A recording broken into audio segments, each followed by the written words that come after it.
We do begin with our Storm 5 alert. Snow and ice causing big problems for so many in the mid-state and southern Kentucky. This is a live look at roadways in the Nashville area from our live drive. As the temperatures remain below freezing, roadways are becoming more and more dangerous. And we continue our team coverage of this winter weather event from Clarksville to Dixon, Mount Juliet, and back to downtown Nashville. Let's begin with News Channel 5's Kimberly Davis. And Kimberly, road conditions in the Nashville area went down pretty quickly over the past few hours.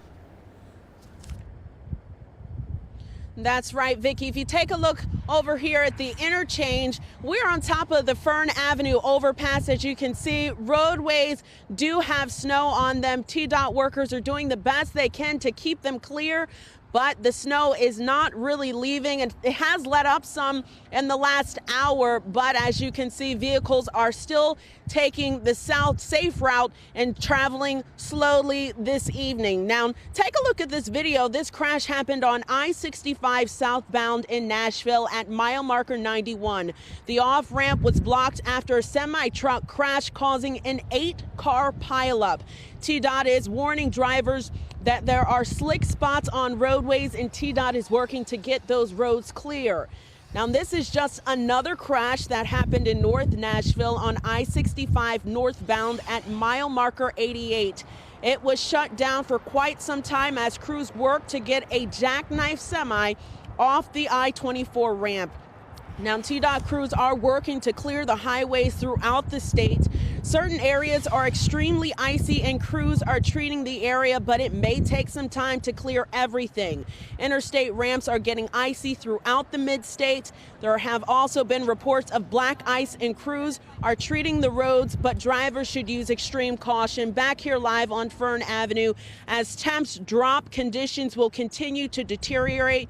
Drivers should avoid travel in the impacted areas, and that's most of Middle Tennessee. So TDOT officials are urging people, if you don't have to be out here on the roadways today, they are telling you to stay inside and stay safe.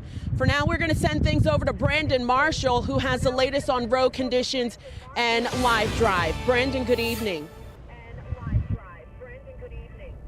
Good evening, Kimberly. We are in live drive, as you mentioned, and the roads for us are still slick, but they are drivable. I want to show you what it looks like ahead of me, and it really just depends on where you are. Parts of the highways are clearer than others, but again, snow is sticking. As for road conditions, snow is starting to clump up on the road where drivers are not driving, and as the snow continues to stick, I'm noticing part of the highways are shiny. Keep in mind, as temperatures drop, black ice is becoming more of a problem, especially when especially driving on bridges and overpasses. But again, a word to the wise, if you don't have to be outside, stay indoors.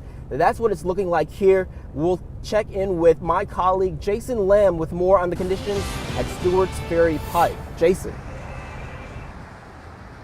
That's right, we are on Stewart's Ferry Pike right over I-40, where there were multiple crashes earlier in the day. Right now, the traffic is moving smoothly, however, a little slowly because of all the weather conditions and the conditions on those roads. Let's go to some video that we shot earlier in the day. This one crash was originally called in where people were ejected at one point.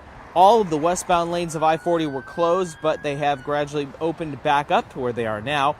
What was very noticeable is we were getting video of this crash with all the emergency crews down the interstate. We would see some of those police and fire trucks leave the scene with lights on and sirens blaring, undoubtedly heading to other accidents we saw that happened at least 3 or 4 times in the span of just 15 minutes. Now, this isn't the only place that dealt with accidents today. This is Jackson, where there was a report of 16 semis and 8 other vehicles involved in a massive wreck, all at I-40 West at mile marker 119 between Benton and Carroll counties.